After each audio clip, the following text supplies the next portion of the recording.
Primera de Juan, capítulo 2, Primera de Juan, capítulo 2, y vamos a leer el verso 29. Dice así la palabra del Señor.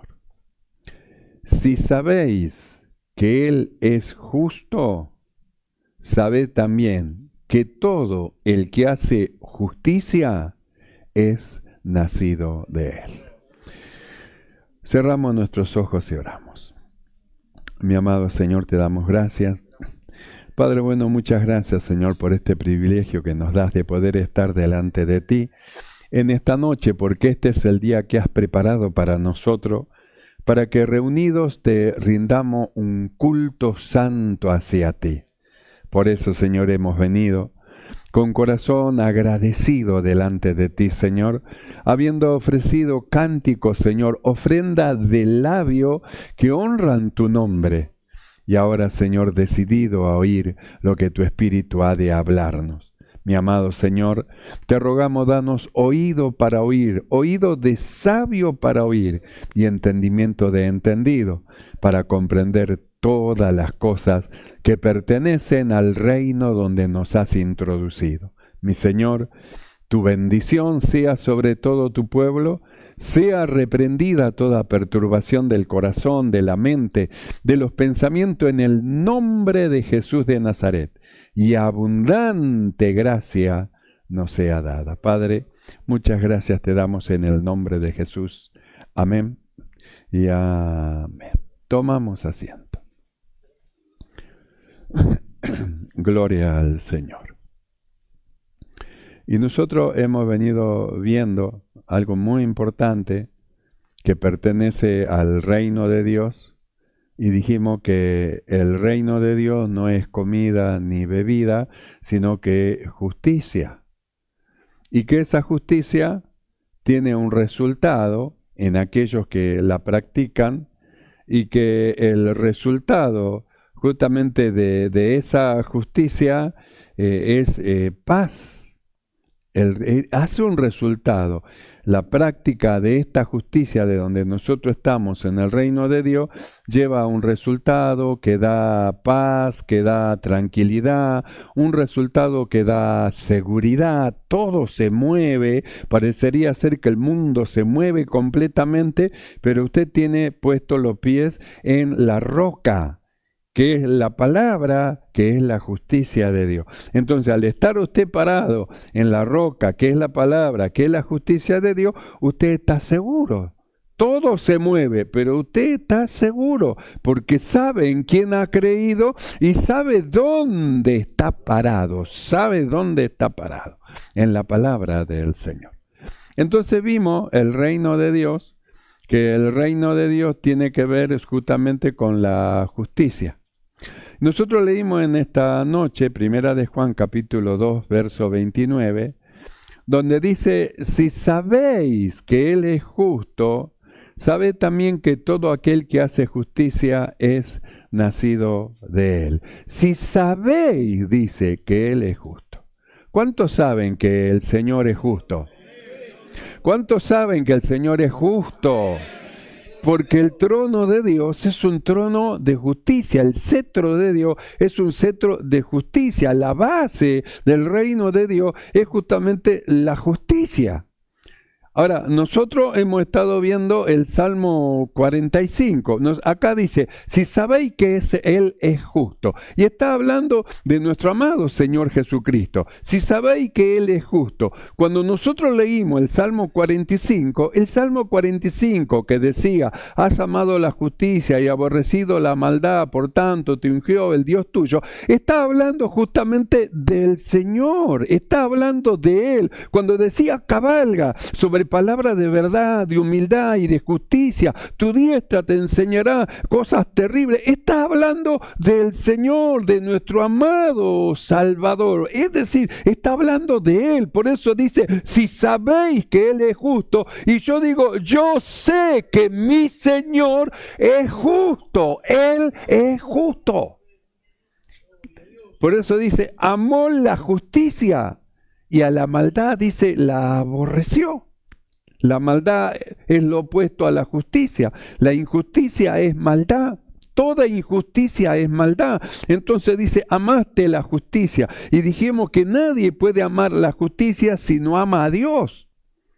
Porque para amar la justicia del cielo, tiene que amar primero al que habita en el cielo. Esto es a Dios. Entonces, los que aman a Dios pueden amar la justicia. Pero alguien que no ama a Dios no puede amar la justicia. Y al no amar la justicia que es de Dios, que es una justicia que no se inclina ni a la derecha ni a la izquierda, que es una justicia que no hace acepción de persona, que es una justicia que es recta, que es justa, porque viene del trono de Dios, de la presencia misma del Señor. Al amar la justicia, entonces la persona hace lo recto. Y Él dice, si sabéis que Él es justo, claro que Él es justo. Anduvo haciendo bienes, sanando a los enfermos, librando a los oprimidos del diablo. ¿Por qué? Porque el Dios justo era con Él, a causa de la justicia, a causa de la justicia.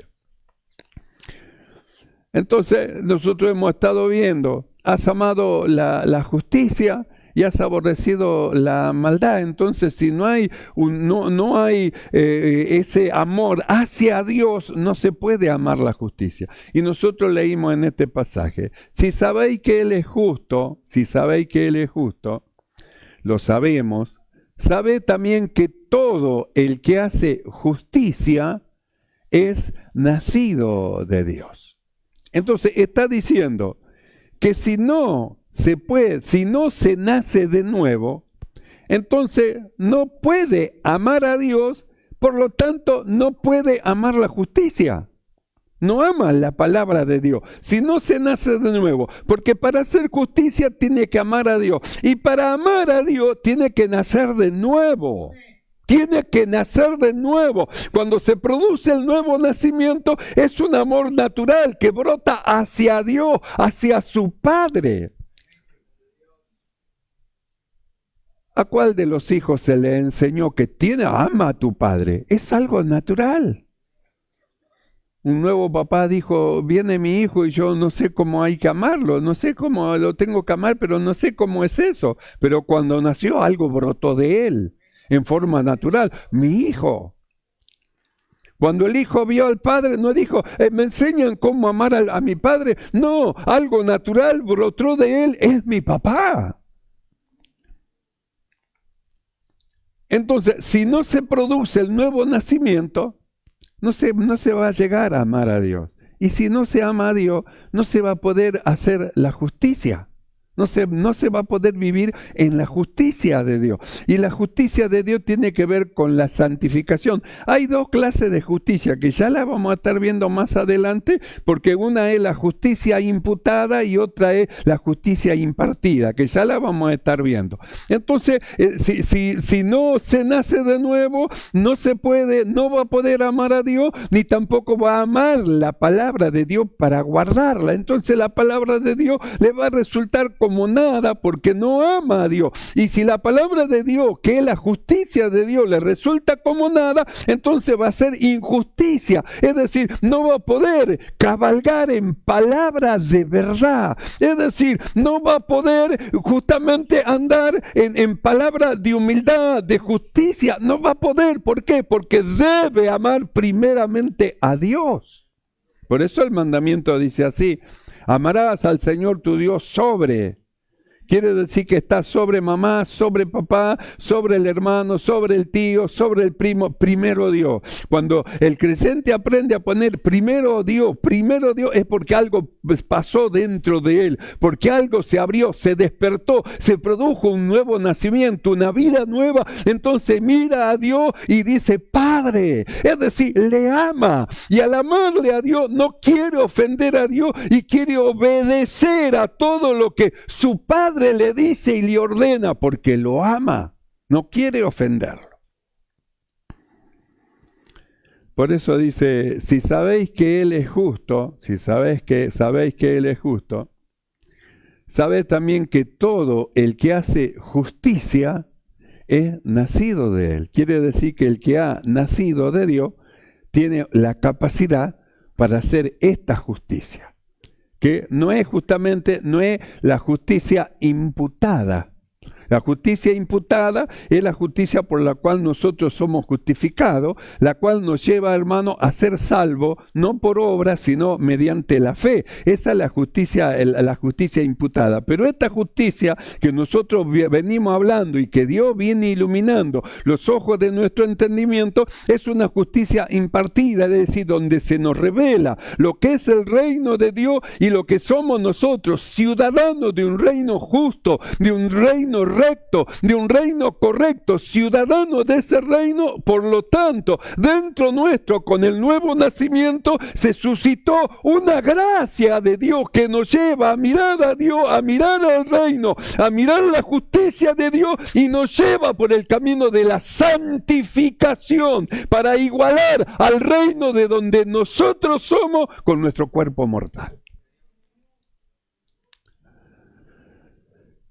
Entonces Juan dice así: sabe también que todo el que hace justicia es nacido de Dios. Por eso el que no nació de nuevo no puede hacer justicia, no puede percibir las cosas que son del Espíritu. No ama a Dios, no ama las cosas del Señor, no la ama porque no se produjo un nuevo nacimiento dentro de él. Entonces le da lo mismo estar o no estar, hacer o no hacer. Para él es lo mismo, pero para el que nació de nuevo no es lo mismo. El que nació de nuevo no, él ama a Dios, ama las cosas que son del Señor y quiere servirle. ¿Por qué? Porque nació de nuevo. Se produjo un nuevo nacimiento. Y como se produjo un nuevo nacimiento, necesita tomar de la leche espiritual que surge de la palabra de Dios, la leche espiritual. Necesita a aquellos tutores, los tutores que estén con él, que lo van llevando, que lo van iluminando, los tutores que están con él, que va abriendo los ojos de su entendimiento, que lo están cuidando y que lo están llevando por el camino que tiene que seguir. Y le da justamente lo que él necesita para su perfeccionamiento. El apóstol Pablo, en 2 de Timoteo, capítulo 3, verso 16, dice lo siguiente. 2 de Timoteo, capítulo 3, verso 16. Toda la Escritura es inspirada por Dios y útil para enseñar, para redarguir, para corregir, para instruir en justicia, a fin de que el hombre de Dios sea perfecto, enteramente preparado para toda buena obra. Toda la Escritura es inspirada por Dios y es útil. Y empieza a decir, para enseñar, redarguir, corregir, instruir. Y luego dice, a fin de que el hombre de Dios. ¿Y quién es el hombre de Dios? ¿Quién es la mujer de Dios? Los que nacieron de nuevo. Los que nacieron de nuevo son los hombres y son las mujeres que son de Dios. Por eso las enseñanzas, las doctrinas del Nuevo Testamento son para los que han nacido de nuevo, para los que aman a Dios, para los que quieran servir al Señor. Todas las doctrinas es para la nueva creación, el hombre nuevo, creado según Dios en la justicia y santidad de la verdad. Esos son los hombres de Dios. Entonces, ¿qué es lo que dejó Dios para los hombres de Dios? Dice, toda la Escritura, dice, es inspirada por Dios. No dice que es escrita, dice que es inspirada. Muchas veces los hombres dicen, no, la Biblia la escribieron los hombres. Es verdad, la Biblia lo escribieron los hombres, pero la inspiración de lo que dice la Biblia fue dirigida por Dios. Los hombres escribieron, pero dirigido por el Espíritu del Señor, inspirado por Dios. Es decir, que Dios le fue dictando, le fue hablando y ellos fueron diciendo y hablando lo que el Espíritu de Dios le dictaba. Y hombres fueron escribiendo. Sí, hombres la escribieron, pero la inspiración vino del Señor. Y el apóstol dice que toda la Escritura es inspirada por Dios y que es útil.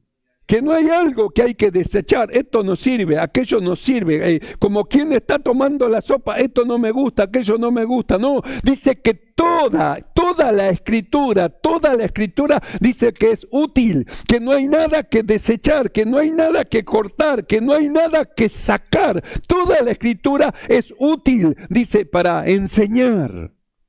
Entonces, enseñar significa comunicar un conocimiento que no tiene la persona, que empieza a crecer, como los niños. Los niños llegan al mundo y ellos no conocen nada. Van creciendo y van tomando conocimiento del entorno. Primero, quién es su hermanito, quién es su mamá, su papá. Empieza el reconocimiento y de ahí empiezan a absorber como una esponja el conocimiento de todo lo que le rodea. Así los que nacieron de nuevo vienen a la congregación, el lugar donde van a recibir la leche espiritual, entonces reciben el conocimiento que necesitan para su crecimiento. Entonces dice, toda la Escritura es inspirada por Dios y es útil. ¿Para qué sirve la Escritura? Para enseñar,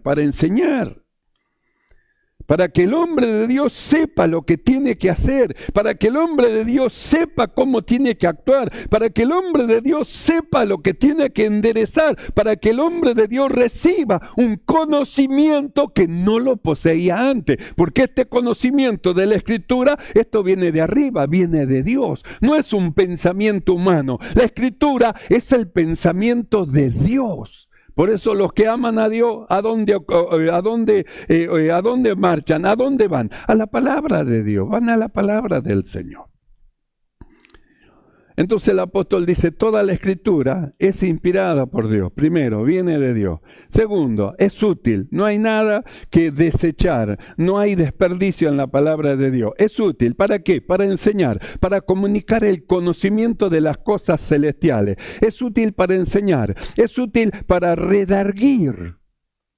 Es decir, redarguir es contraargumentar, haciendo que el argumento de una persona se vuelva en contra al mostrarle lo que dice Dios. Porque yo tengo mi argumento como hombre, pero vengo a la Escritura y encuentro que en la Escritura me dice todo lo contrario. Entonces, ¿qué es lo que hace la Escritura? Justamente me redarguye, es decir, me contraargumenta y me muestra el camino correcto por donde yo tengo que andar. Entonces yo vengo con un pensamiento, pero al observar en la palabra de Dios y a causa de lo que soy hijo de Dios, yo cambio mi pensamiento. Yo vine con un pensamiento y una idea, pero al escuchar la palabra de Dios, no, la palabra de Dios es soberana. Saqué mis pensamientos, la tiré por tierra, introduje los pensamientos de Dios dentro de mí. Entonces, ¿qué es lo que hace la Escritura? Es útil para enseñar, es útil para redarguir, es útil para corregir. Es decir, para que el hombre de Dios que ha entrado en los caminos santos del Señor se corrija, haga los cambios necesarios para eliminar su falta y sus errores. Venimos llenos de errores, llenos de falta. Entramos a la iglesia del Señor y en la medida que vamos recibiendo la palabra de Dios nos va corrigiendo. Por eso dice, es útil para corregir. La palabra de Dios corrige, ilumina, aclara, abre el sentido. No necesitamos nosotros abrazarnos a pensamientos humanos. Necesitamos abrazarnos a la palabra de Dios. No necesitamos nosotros abrazarnos a dichos humanos. Necesitamos abrazarnos a las Escrituras. No necesitamos nosotros ponerle el oído a hombres o mujeres. Necesitamos ponerle el oído a Dios mediante la palabra de Dios. Porque somos sus hijos. Somos sus hijos, somos sus hijos. Por eso dice, todo aquel que hace justicia es nacido de él. Al ser sus hijos, entonces, ¿qué tiene que hacer el Señor? Instruirnos en la justicia de Dios. Nos instruye. Toda la Escritura es inspirada por Dios y es útil para enseñar, para redarguir, para corregir, para que hagamos los cambios necesarios para eliminar la falta y los errores, para corregir, para instruir en justicia, instruir, es decir, comunicar el conocimiento de Dios profundo para darnos una formación, porque nos tiene que formar. No nos tiene que formar a la imagen de alguien natural, nos tiene que formar a la imagen de su Hijo. Entonces la palabra de Dios es el molde donde mediante la palabra de Dios nosotros vamos siendo formados a la imagen de su Hijo. Por eso dice, es útil para instruir en justicia. Abre los ojos de nuestro entendimiento, entonces nos muestra el camino que tenemos que seguir. Que en la justicia de Dios no hay acepción de persona. Que en la justicia de Dios no es que porque es mi hijo, mi tío, mi primo, mi hermano. Que en la justicia de Dios las cosas son recta, equitativa, sin inclinarse ni a la derecha ni a la izquierda, y que la palabra superior para el hombre es la palabra de Dios, la palabra del Señor. Toda la Escritura es inspirada por Dios, útil para enseñar, para redarguir, para corregir, para instruir en justicia, a fin de que el hombre de Dios sea perfecto. Para eso hemos sido llamados. Entonces estamos siendo todos nosotros perfeccionados mediante la palabra, instruyendo y introduciéndonos en el camino de la perfección. En el camino de la perfección, a fin de que el hombre de Dios, los que nacieron de nuevo, los que son de Dios, los que aman a Dios sobre todas las cosas, los que ponen a Dios primeramente antes que todo lo demás, a fin de que el hombre de Dios sea perfecto, enteramente preparado para toda buena obra. ¿Para qué nos está preparando el Señor? Para que seamos perfectos, es decir, que seamos adecuados para el fin y el propósito que Dios nos ha llamado. Entonces, ¿cómo viene esa adecuación? Mediante la enseñanza de la palabra del Señor, de la palabra de Dios. Mediante la Escritura. Por eso, cuando nosotros vamos al libro de Efesios, capítulo 11, vamos a encontrar qué es lo que dice el Señor. Dice, y Él mismo constituyó a unos apóstoles, a otros profetas, a otros evangelistas, a otros pastores y maestros, a fin de perfeccionar a los santos para la obra del ministerio, para la edificación del cuerpo de Cristo. Entonces, ¿qué nos dio el Señor? Justamente lo que Él constituyó. Por eso, lo que el Señor constituye, nosotros tenemos que respetar, nosotros tenemos que aprender a amar. Son lo que Dios puso para que nosotros seamos perfeccionados, para que nosotros alcancemos el fin, para que nosotros seamos perfectos, enteramente preparados para toda buena obra. Entonces, de ahí nosotros, el honor resultante de la gracia de Dios que fue en nosotros para salvación, y el reconocimiento de aquellos que trabajan en nosotros para llevarnos a nosotros a una perfección. Dios dice, el mismo Señor constituyó. ¿Para qué lo constituyó? Para perfeccionarlo a usted. ¿Para qué, hermano? A mí me había constituido para perfeccionar, porque antes que yo perfeccione, primero fui perfeccionado. Yo también estuve debajo de pastor. Yo también escuché lo que el Espíritu dijo a la iglesia. Yo también bebí de la leche espiritual. También mastiqué y comí las primeras cosas duras que iba aprendiendo. Yo también, hasta que el Señor decidió en su benevolencia establecerme en un lugar como pastor para iluminar, para aclarar, y de ahí la honra de parte de Dios de perfeccionar a los santos. Eso no es voluntad de hombre, eso es voluntad de Dios, es voluntad del Señor. No se trata de la constitución de un hombre, Dios lo constituyó. Y él mismo, dice, constituyó a unos apóstoles, a otros profetas, a otros evangelistas, a otros pastores y maestros, a fin de perfeccionar a los santos para la obra del ministerio. Es decir, tiene que ser perfeccionado porque tienen que llegar a una estatura, a un lugar, a una formación de tal manera que sea perfecto, enteramente preparado para toda buena obra. Pero necesita los instructores, por eso Dios lo pone debajo de tutores. El tutor lo lleva, lo ilumina, le aclara. El que no entiende le pregunta al tutor, ¿cómo es esto? ¿Cómo lo otro? Entonces recibe la instrucción y sigue avanzando y sigue creciendo. Algunos, como Diótrefe, se rebelaron en contra de sus tutores, se rebelaron en contra de aquel que los llevaba, porque pensaban que ellos ya sabían más que los apóstoles. Diótrefe, vamos a la palabra de Dios, y él pensaba que sabía más que los apóstoles, que no necesitaba de los apóstoles porque él era harto suficiente. Así pensaba él, que él era suficiente. Pero ¿a dónde fue a parar Diótrefe? La Biblia no lo revela, pero no aparece más en ningún lado. Entonces la Biblia dice, el mismo Señor constituyó. ¿Para qué? Dice, para perfeccionarlo. Entonces, para ser perfeccionado, yo tengo que venir a la escuela, escuchar del maestro lo que el Espíritu habla, lo que el Señor enseña, tomo, lo llevo a la práctica y compruebo que la palabra de Dios es agradable, es perfecta, y que la palabra de Dios hace una operación dentro mío. Entonces, cuando yo gusto el sabor de la buena palabra de Dios, quiero más. Quiero más, pregunto, ¿cuándo es el otro día de culto? Y ahora el jueves. Y cuando llega el jueves, ¿cuándo es el otro día de culto? El sábado. Y cuando llega el sábado, y así yo quiero más porque gusté el sabor precioso, delicioso de la palabra de Dios y quiero más. Para el niño lactante es la leche espiritual con el que va a crecer. Y para el que ha crecido es el alimento sólido en que él es fortalecido por el Señor. Entonces dice, el mismo Señor constituyó. No es una elección de hombre, es una elección de Dios.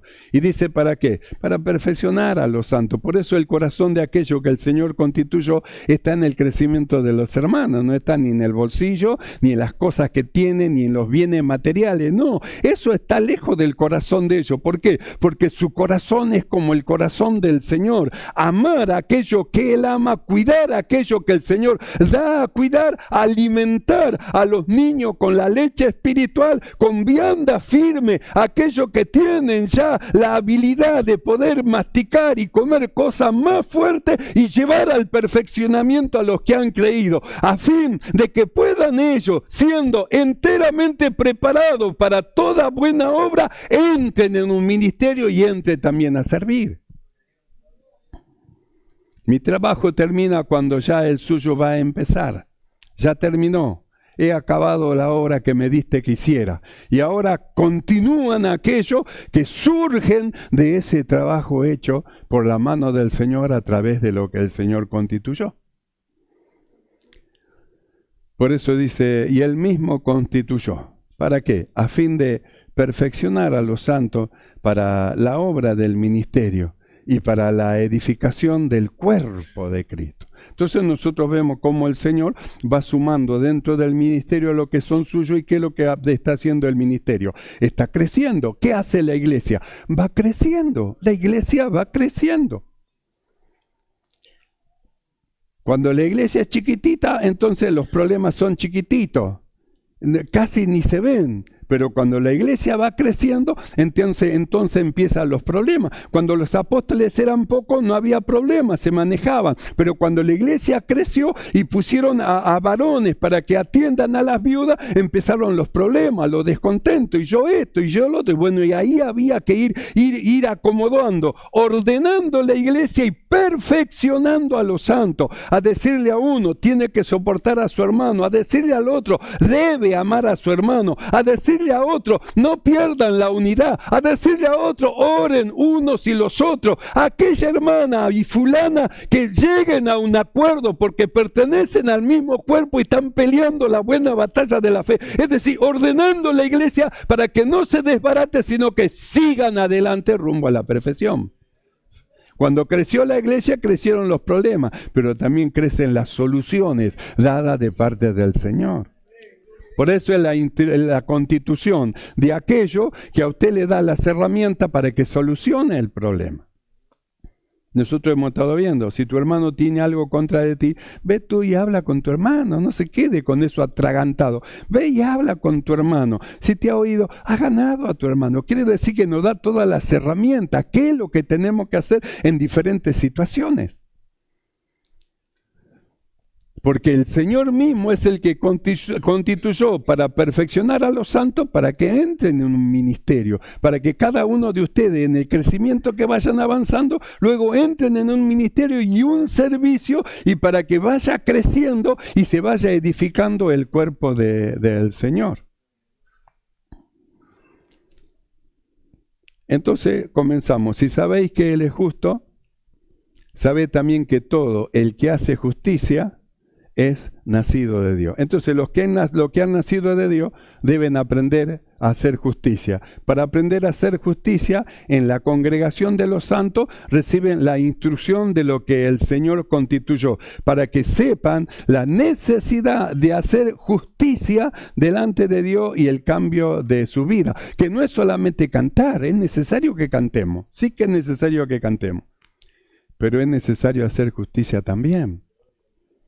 En el libro de Proverbio 21:3 dice así: hacer justicia y juicio es a Dios más agradable que los sacrificios. Quiere decir que pone en balanza en los sacrificios, sacrificio de labios, el sacrificio que quiera poner, y pone la justicia del Señor, el hacer justicia, y dice, hacer justicia, dice al Señor, es más, quiere decir que tiene más peso el hacer justicia que el presentar ofrenda al Señor. Entonces, el valor que tiene que aprendamos nosotros a ser justo, a ser recto, el valor que tiene nosotros que aprendamos las reglas del reino de Dios y la forma de vivir de aquellos que han creído, que han venido al Evangelio para hacer luz en el mundo, para ser la sal de la tierra, que han venido al Evangelio para ser encendido por el Señor y como una lámpara ser puesta allí arriba para que alumbre a toda la gente con la palabra que está llenando su corazón. Hacer justicia y juicio es más agradable, dice, que los sacrificios. Entonces, ¿qué hizo Dios? Nos trajo a la iglesia. ¿Para qué nos trajo a la iglesia? Para que aprendamos.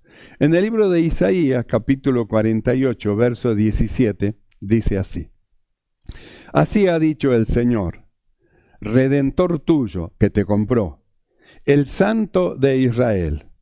Yo soy tu Dios, el Dios tuyo, que te enseña provechosamente, que te encamina por el camino que debes de seguir. Yo soy tu Dios, el Dios tuyo, que te enseña provechosamente. Quiere decir que la comunicación que usted recibe del conocimiento de la justicia y de la palabra de Dios justamente es provechoso, tiene un efecto beneficioso para la persona que la recibe. Entonces la enseñanza del Señor a su vida tiene un efecto provechoso. Por eso es que el apóstol se preocupaba no dejando de congregarse a causa del provecho que tiene la palabra de Dios en el corazón de los que lo recibe. Yo soy tu Redentor, el Santo de Israel, soy el Dios tuyo, que te enseña provechosamente y te encamina por el camino que debes de seguir. Encaminar es dirigir una cosa hacia un punto determinado. ¿Y a dónde lo va llevando? Lo va llevando por el camino de la santificación. Le da dirección. Por eso decimos, el Señor nos da dirección, nos está llevando, nos está indicando el camino por donde nosotros tenemos que andar. Porque es necesario que andemos por este camino de la justicia de Dios. ¿Sabe por qué? Lo responde Jesús en Mateo 5:20. Porque os digo que si vuestra justicia no fuere mayor que la justicia de los escribas y fariseos, no entraréis en el reino de los cielos. Así que nos pide a nosotros justicia, Entonces dijimos que hay dos justicias, es decir, está la justicia imputada y la justicia compartida, es decir, la justicia impartida. Entonces, la justicia imputada es el sacrificio de Cristo y lo que a nosotros nos llevó a la justificación, de tal manera que somos salvos, no por obras, sino mediante la fe por el sacrificio de Cristo. Eso es la justicia imputada. Pero la justicia impartida, que tiene que ver con nuestro nuevo nacimiento, es la base de la santificación. Es decir, esa justicia impartida es lo que nos lleva a nuestra idoneidad con el cielo que estamos predicando. Es decir, es el don de la gracia de Dios que cuando nosotros nacimos de nuevo ha permitido a lo que hemos creído luchar por la santidad y la santificación. Luchamos por la santidad y por la santificación, para llevar a cabo lo que Dios nos pide, para vivir una vida de justicia recta, de tal manera que la iniquidad no se enseñoree de nosotros, porque nosotros miramos y vemos que esta gracia, que mediante la justicia imputada de Cristo nos salvó, nos enseña ¿a qué? A que renunciando a la iniquidad, a la maldad, renunciando, vivamos en esta vida justa, vivamos en esta vida piadosamente, conforme a la voluntad de Dios. Quiere decir que nos enseña a andar por el camino de la justicia. Por eso Jesús dijo, porque os digo que si vuestra justicia no fuese mayor que la de los escribas y fariseos, no entraréis en el reino de Dios. Pero esta justicia que nosotros actuamos y obramos luchando contra nuestra naturaleza humana para hacer lo justo, no es que ayuda a nuestra salvación. Nuestra salvación no necesita la ayuda de las obras, sino que nuestra salvación ya está hecha mediante el sacrificio de Cristo. Pero esta justicia impartida, la cual nos lleva a nosotros por amar a Dios, a separarnos de lo malo, de lo vil, de aquello que desagrada a Dios, esta justicia nos va haciendo idóneo al reino que nosotros vamos a recibir. Un reino justo, santo y perfecto. Cuando entremos en esa tierra justa, santa y perfecta que dice Dios, cielo nuevo y tierra nueva. Un cielo nuevo y una tierra nueva. Por eso dice, si sabéis que Él es justo, sabed también que todo el que hace justicia es nacido de Él. ¿Cuánto han nacido de nuevo? Manténgase firme en el Señor y sigamos todo adelante en esta perfección. Dios nos llamó y nos introdujo en el camino de la justicia, nos justificó y ahora nos lleva en santidad por el camino de la santificación. Cierre sus ojos, nos ponemos de pie y oramos. Oramos delante del Señor. Él es justo, nosotros lo sabemos. Y todo aquel que hace justicia es nacido de Él.